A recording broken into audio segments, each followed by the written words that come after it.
주님 마음에 합한 자로서 또 기억하여 주시고 마음속에 말씀이 새겨지는 귀한 시간 되게 없어서 예수님의 이름으로 기도드립니다. 아멘.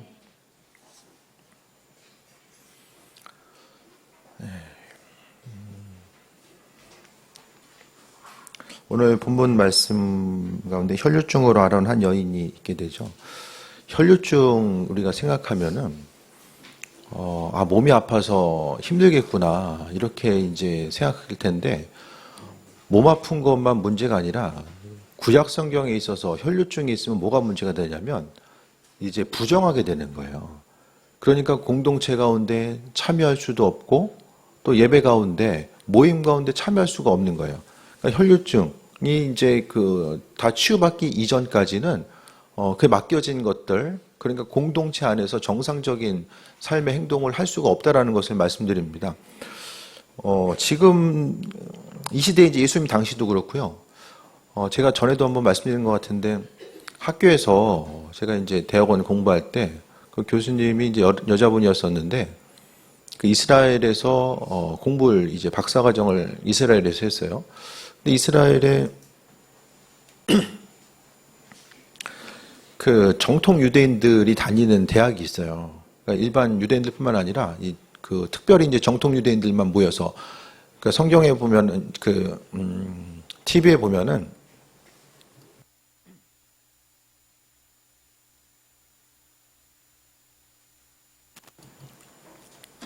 가끔 이제 이스라엘 나올 때에 이게 검은 옷 입고 다니신 분들 있잖아요. 다른 옷 안 입고 그게 거의 이제 상복이거든요. 메시아가 오실 때까지 검은 옷 입고 다니는 거예요. 그래서 상복 비슷하게. 그래서 이제 스스로 주님이 오심, 그러니까 메시아의 오심에 대해서 그들은 믿지 않기 때문에 마음의 슬픔을 표현하기 위해서 이제 상복 입고 다니는 거. 그 복장을 보면 그 유럽에서 이제 장례식 참여할 때 복장하고 이제 똑같습니다. 조금 차이는 있겠지만은 그렇게 보여지는데 이제 그들이 이제 다니는 이제 대학, 그러니까 가장 보수적인 대학이죠.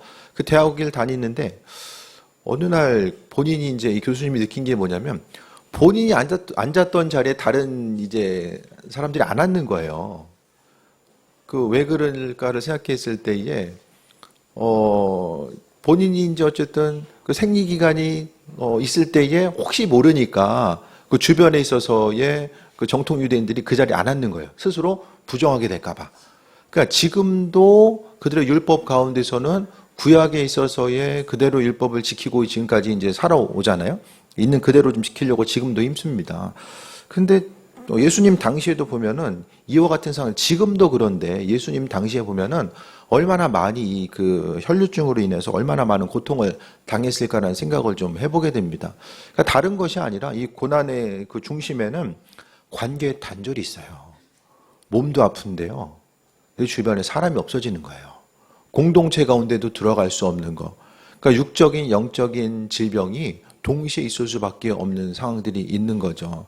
그래서 이 시대에도요, 점점 더 이제 그 병원마다 가장 이제 중심을 이루는 것이 앞으로는 제 생각에는 이제 신경정신과가 가장 많은 사람들이 이제 붐빌 수밖에 없고 또 피부과도 마찬가지죠. 환경이 파괴되고 오염되면서 특히 이제 정신적인 질병의 문제가 나타나게 되는데 그러니까 정신적으로 눌리는 것 자체가 서로 이제 어떤 경쟁 사회에 내몰리다 보니까 그로 인해서 심리적으로 정신적으로는 계속해서 어려움 당할 수밖에 없는 이런 시대적인 상황들을 이제 맞이하는 거죠. 그러니까 우울증 자체도 이제 마찬가지입니다. 이번에 한 목사님이 이제 지방 가가지고 교인 부모님이 이제 좀 돌아가셔서 장례 치러 갔는데 자살하신 거예요. 뭔가 삶에서 부족함이 없는 분인데 자살하시고, 그러니까 장례 치르는 가운데서도 좀 어려움이 좀 있으셨던 것 같더라고요. 그런 얘기하면서 그러니까 나이가 많으나 적으나 점점 더 순간적으로 이제 관계에 의해서 또 여러 가지 상황에서 삶이 우울해지고 그 우울함의 문제가 여러 가지 이제 어려움으로 사람이 감당하기 힘든 어려움으로 다가왔을 때에 순간적으로 핍박과 어려움 또 여러 가지 그 갈등과 고난의 모습 가운데 우울함도 이제 경험하게 되잖아요. 그러니까 이 시대를 살아감에 있어서 무엇보다도 이 혈류증 앓았던 여인과 같이 마찬가지입니다. 육신의 질병, 몸의 질병이요 없어지는 게 아니라 점점 더 새로운 질병들이 생겨지게 되고요.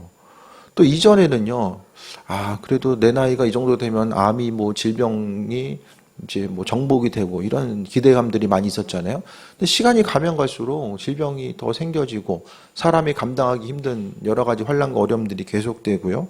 또 무엇보다도 관계의 단절 현상이 나타나게 됩니다.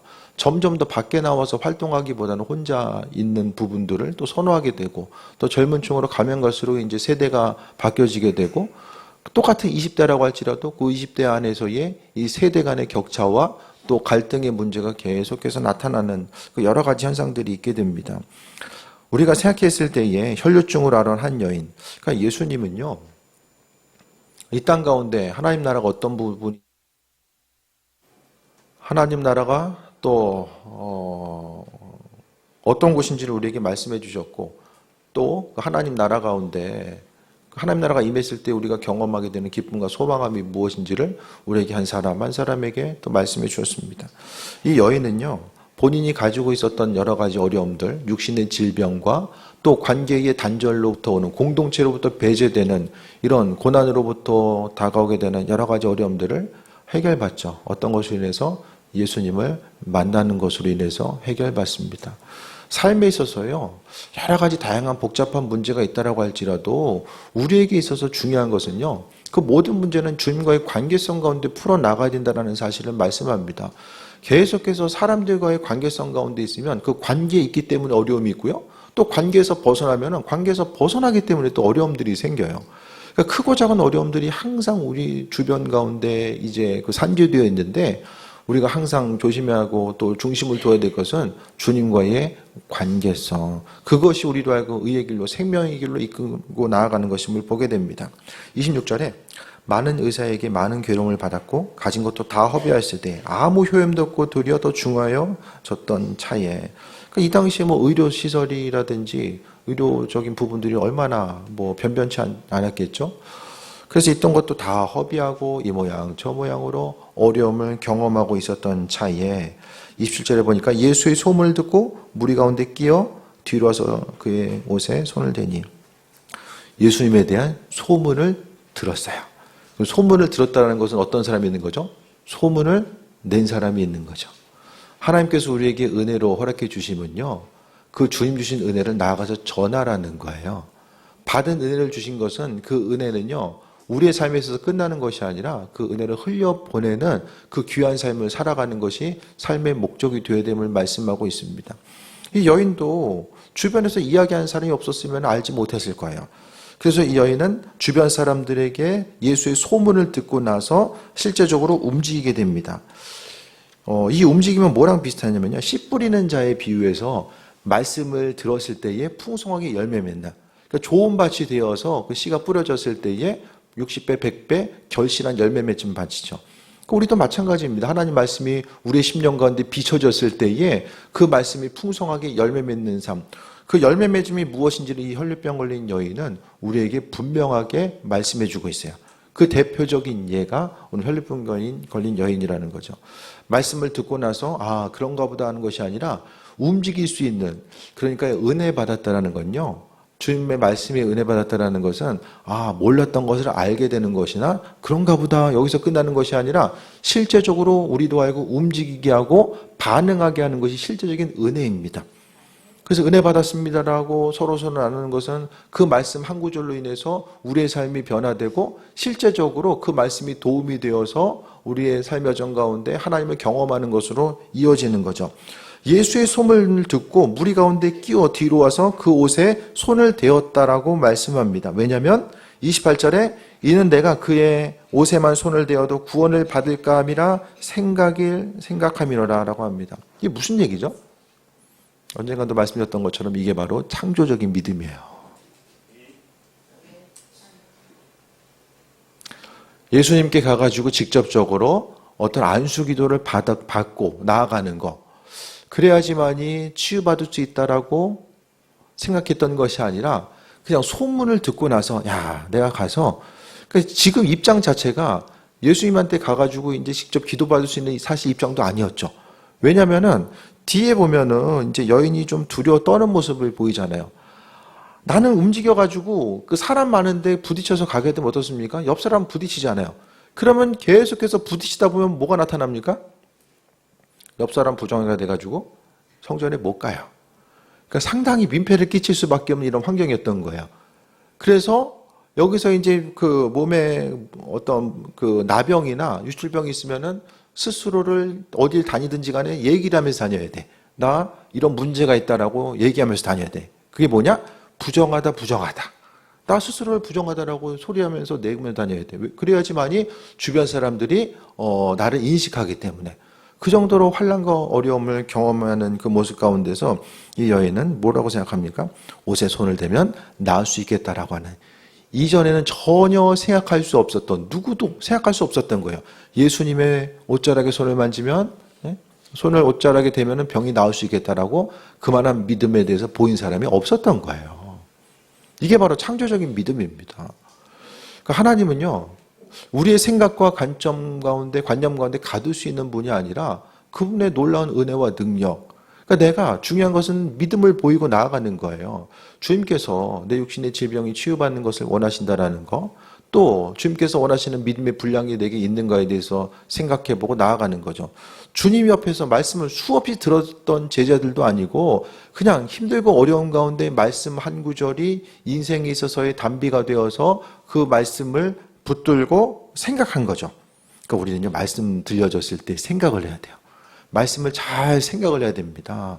이 말씀 자체를 우리의 삶의 정건도 어떻게 적용하고 그 말씀대로 살아갈 수 있을까? 이게 바로 창조적인 믿음. 믿음과 창조가 어떤 의미성이 있을까? 어떤 연관성이 있을까 할지 모르겠지만은, 예를 들어서 우리가 주님을 향해서, 주님, 우리의 삶의 여정 가운데 어려움이 있지만은 말씀을 듣는 순간에 또 깨달음 허락하실 줄 믿습니다.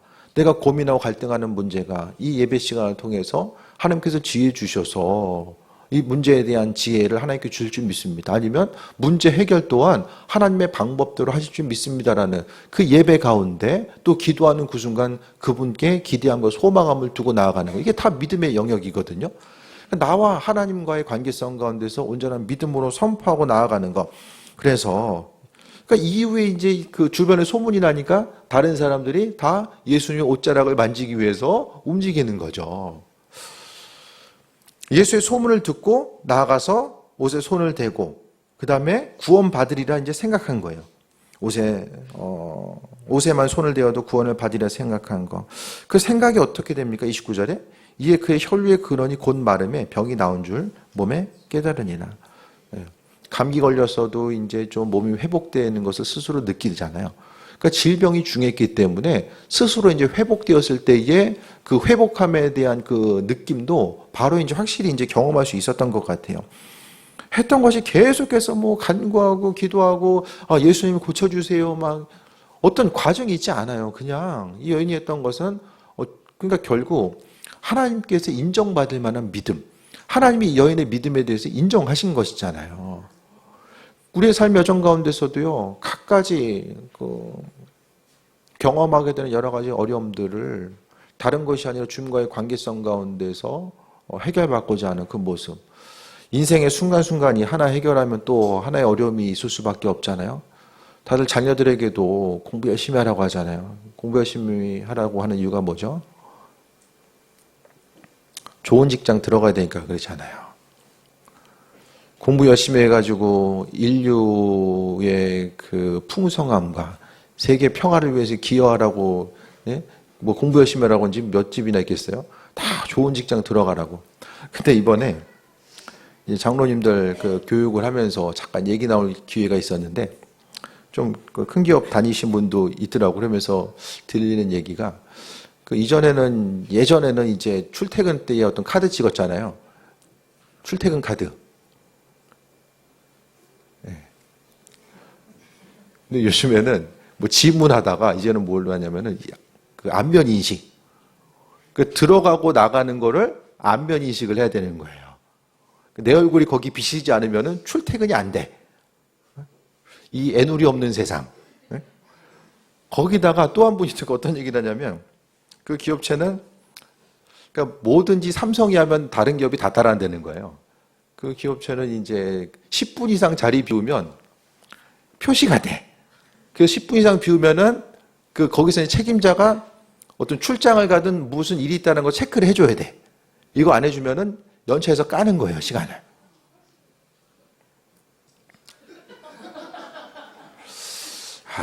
참 이게 그러니까 점점 더 이게 그 인공지능이 발달하면 발달될수록 뭐가 나타납니까? 뭔가 사람의 자율성 자체가 점점 더 이제 억압이 되고, 예? 애들 말 안 듣는 애들 이렇게 위치 추적기 이제 이렇게 해놓은 것처럼, 예? 자녀들이 어디가 있는지 좀 우리가 또 알고 싶을 때는, 예? 그러니까 점점 더 이런 기술이 발달하면 발달할수록 뭔가 자율성 자체가 많이 어려움을 경험하게 되고요. 그러니까 사람으로 하여금 생각할 수 있고 창조적으로 뭔가를 의식하고 움직일 수 있는 방향성이 아니라 점점 더 억눌린 상태로 나아갈 수밖에 없다라는 거예요. 그래서 어쨌든 요즘 생각은 뭐 열심히 해가지고 대기업들하고 이게 중요한 게 아니라 항상 제가 말씀드리는 게 자녀들도 그렇고 하고 싶은 거, 제일 하고 싶은 거, 그 하고 싶은 것을 기쁨으로 할 수 있는 거. 그러니까 중요한 것은 하고 싶은 게 뭔지를 알아야 되잖아요.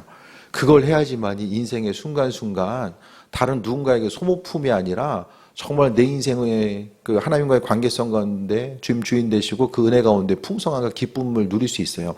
앞으로의 삶은 평균 연령이 이제 높아지면서 오래 일하는 시대가 됐잖아요. 오래 일하려면 어떻게 됩니까? 기뻐야죠. 내가 싫어하는 거 오래 일할 수는 없어요. 그러니까 이런 환경 가운데 이거면 되겠지, 또 이렇게만 하면 되겠지라고 끝나는 것이 아니라 이거 지난 이후에 또 하나가 오고 또 하나가 오고 이런 어려움이 이제 가중되는 이때에 우리의 삶에 있어서 믿음, 그 믿음도 마찬가지입니다. 하나님께서 하신다라는 거, 주님을 향한 온전한 믿음을 보이는 거예요. 우리가 이 땅을 살아가며 있어서 그냥 다른 사람들이 믿음 생활은 이렇게 하는 거야, 저렇게 하는 거야. 뭐 그런 부분도 어떤 그 도움을 받을 필요도 있지만은 나와의 주님과의 관계성 가운데 내가 좀 이 여인처럼 창조적인 믿음을 가지고 삶을 살아가는 거죠. 아버지께서 주인 되셔서 그 선하신 뜻과 인도하심을 우리의 삶의 정건데 비치시고 함께 하시는 건데 그분 어떻게 경험하면서 삶을 살아갈 수 있을까? 그 부분을 이야기하는 거예요. 혈루의 근원이 곧 마름에 병이 나온 줄을 몸이 깨달아 알게 됩니다.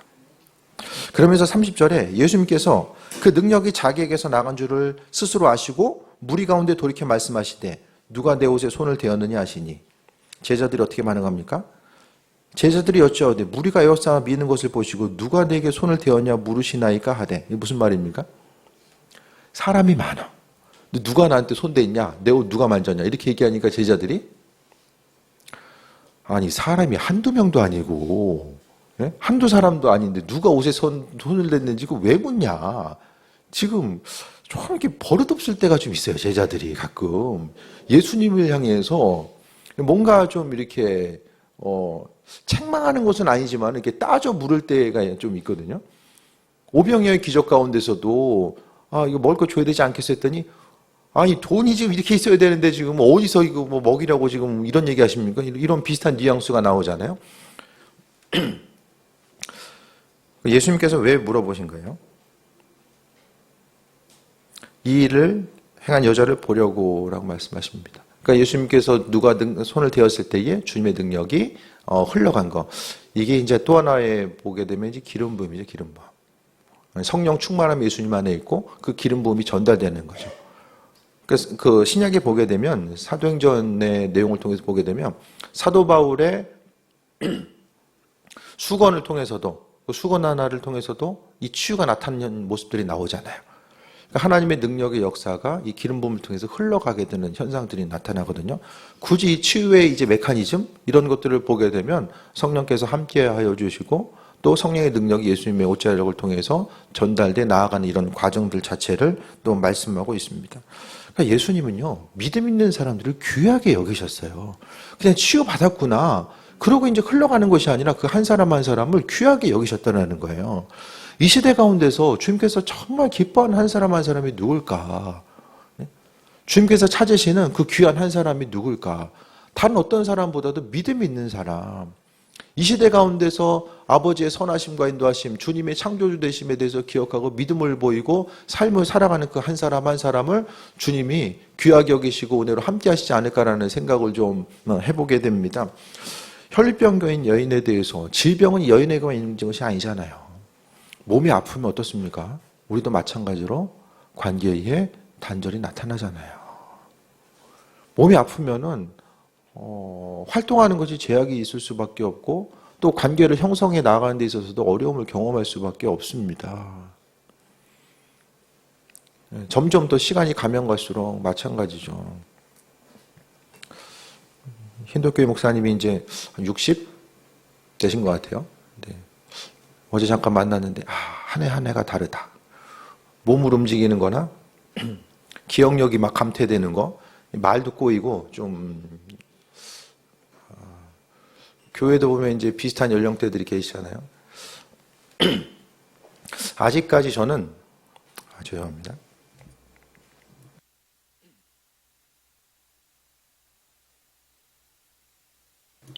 목은 좀 메어도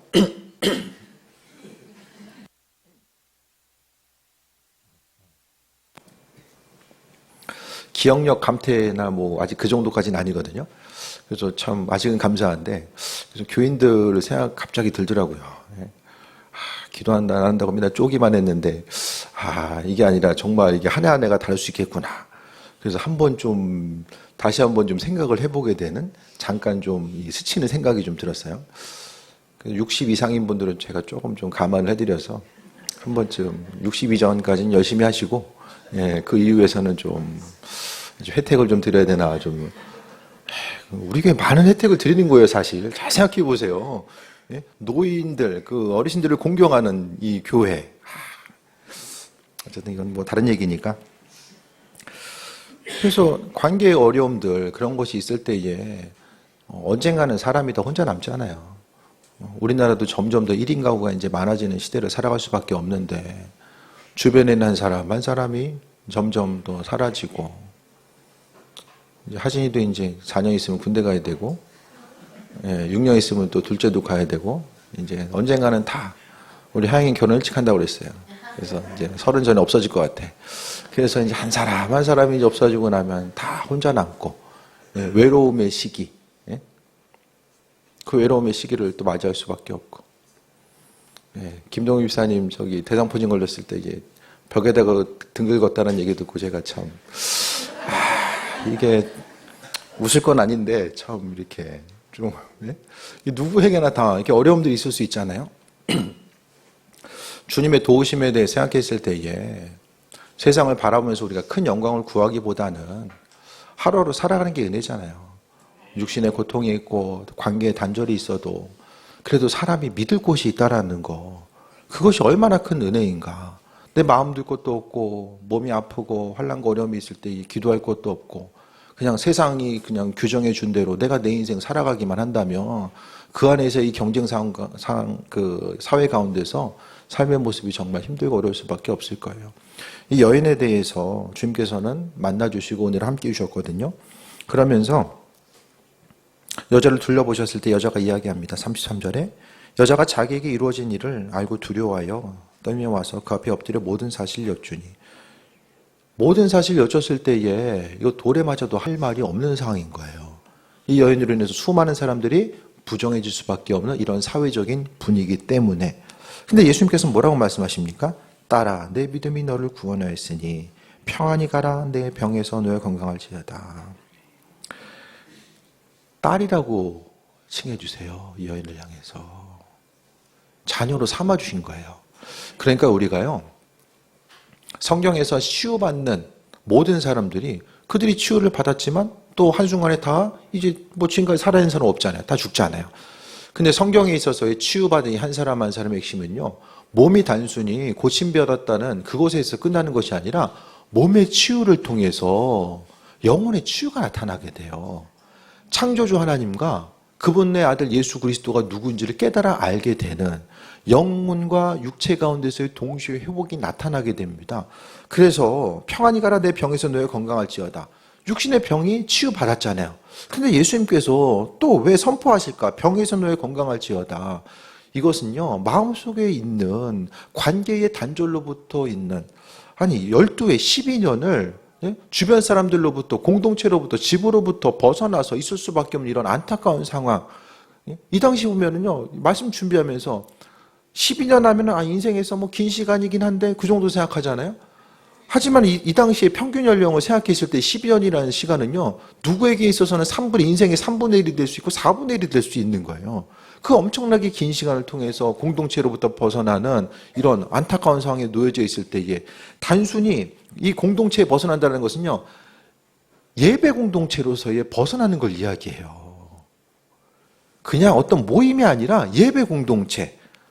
하나님의 백성이 예배 공동체로부터 배제될 수밖에 없는 이 안타까운 상황 자체를 지금 이야기하는 거거든요. 그러니까 마음속에 갖게 되는 이 상실감과 우울함이 우리가 생각하는 것보다 훨씬 더 클 수밖에 없었고, 예수님은 이 여인에 대해서 만나주시고 그냥 몸이 치유받는 것으로 그냥 끝난 것이 아니라 만나주시고 내 딸이라고 불러주시면서 건강할지어다라고 회복에 대해서 선포하시고 은혜 더하신 것을 보게 됩니다. 치유와 회복은요, 하나님의 장중 안에 있습니다. 하나님께서 정말 능력으로 치유하신 경우가 있고요, 또 의사의 손을 통해서 치유하신 경우도 있고요, 하나님은 하나님의 방법대로 이 모양 저 모양으로 치유와 은혜와 회복을 허락해 주시는 거죠. 그래서 우리가요, 어떤 뭐 병원 가야 될 땐 가야 됩니다. 그런데 우리가 의료시설이 잘 돼 있기 때문에 기도하기보다는 먼저 병원을 향해서 나아갈 때가 훨씬 더 많이 있잖아요. 그러니까 병원에 갈 때는 가야 되지만은 먼저 우리가 몸의 질병과 어려움이 있을 때 하나님께 기도하고, 기도함을 통해서 주님께서 우리 한 사람 한 사람 만지실 것에 대해서 소망함 가지고 나아가는 것. 그래서 제가 말씀드렸던 것처럼 사람이 그 병원에 가서 치유받을 수 있는 것이 3분의 1이라고 말씀드렸잖아요. 한 3만 3천 가지 질병 가운데서 약으로 치유받을 수 있는 게 10,000가지입니다. 11,000가지. 이게 이제 나머지는 치유가 불가능한 거예요. 약으로 좀 다스리고 사는 거죠. 우리에게 하나님께서 원하시는 부분, 기도하고 주님의 도우심과 인도하심에 대해서 경험하고 나아가는 것. 우리가 기도할 때 성령께서는요, 예수님께서 함께 하셨던 그 은혜와 능력의 역사가 지금은 교회 공동체 가운데서 믿음으로 선포하고 주님께서 허락하실 것에 대한 기대함과 소망함 가지고 나아가는 그 한 사람 한 사람에게 치유로 베풀어 주시고 함께 하신다는 것. 그것이 우리 믿음이 있는가. 아버지께서 기도한 이들에게 지금 이 시대 가운데서도 하나님의 능력을 베풀어 주시고 함께 하신다는 것에 대한 그 믿음이, 온전한 믿음이 있는가. 그러니까 기도하면서도 몸이 치유받는 그 과정 가운데서도요, 마음이 조급하기 때문에 기다리지 못해요. 그러니까 기도하고 하나님과의 관계성 가운데 그분께서 하실 것에 대한 기대함과 소망을 가지고 나아가는 거죠. 그런데 이제 의료시설이 좀 열악하거나 또 선교지 가운데서는 그 어떤 합당한 의료시설을 경험하기 힘드니까 어떻게 됩니까? 기도할 수밖에 없죠. 더 기도하다 보니까 하나님의 능력을 또 경험하고 나아갈 수밖에 없는 환경들이 있는 거죠. 그래서 무엇보다도 육신의 문제, 또 특별히 이제 마음의 어떤 외로움과 갈등, 여러 가지 환경의 문제 가운데서 사람이 이제 나이가 들면 들수록 점점 더 외로움과 또 마음의 조급함 또한 우리 인생 가운데 다가올 수밖에 없는데, 이 모든 문제들이 결국 예수님을 만나는 것으로 인해서 해결받은 것. 이 여인뿐만 아니라 우리에게도 정말 필요한 것이 예수님의 사랑과 은혜와 은총이 아닌가. 다른 어떤 것보다도 우리의 마음 만지시고 은혜로 함께해 주시며 우리의 영원한 안식처가 주님 되신다는 그 기대함과 소망함이 눈에 보이는 상황이 어떠한 환난과 어려움이 있다라고 할지라도 이기고 나아갈 수 있는 것. 결국 이 시대에 있어서 많은 이들이 삶에 있어서의 공허함으로 고통받게 되는데, 이 공허함의 문제는 그리스도 예수께서는 어제나 오늘이나 동일하게 나와 함께 하시고 또 내 음성에 귀를 기울이시고 성경 말씀을 통해서 어제나 오늘이나 동일하게 역사하시고 인도하신다라는 사실을 분명하게 강조하고 있는 것을 보게 됩니다. 그래서 무엇보다도 이 여인은 창조적인 믿음, 이전에 없었던 창조적인 믿음, 주님께 주님의 옷만 만져도 나올 수 있다는 믿음, 그 믿음을 예수님께서는 귀하게 여기신 거예요. 이 당시에 옷을 만진 사람들, 그냥 옷 한번 만져볼까라고 만진 사람들도 분명히 있었을 거예요. 하지만 오늘 본문 가운데 창조적인 믿음을 통해서 치유받았던 건 이 여인 한 명이거든요. 결국 이 차이점이 뭘까? 온전한 믿음. 예수님께서는요, 믿음 있는가를 물어보셨어요. 마음이 조급해지고 환경에 어려움이 있으면 믿음 갖기 힘들어요. 믿음이 없으면 나타나는 현상이 무엇입니까? 무리해서 내가 뭘 더 하려고 해요. 스스로 더 움직이고 뭘 하려고 하는 현상들이 나타납니다. 하지만은 좀 이제는 마음의 여유를 가지고 아버지께서 주인 되신다라는 거, 계속 좀 비슷한 말씀 많이 드리지만 아버지께서 주인 되신다라는 그 기대함과 소망함과 이 마음의 여유를 가지고 나아가는 거. 그래서 예수님께서 뭐라고 말씀하십니까? 34절에 평안히 가라. 평안히 가라고 말씀하고 있잖아요. 주님이 우리에게 원하시는 것 자체가 평안이에요. 마음의 기쁨과 평안함. 예?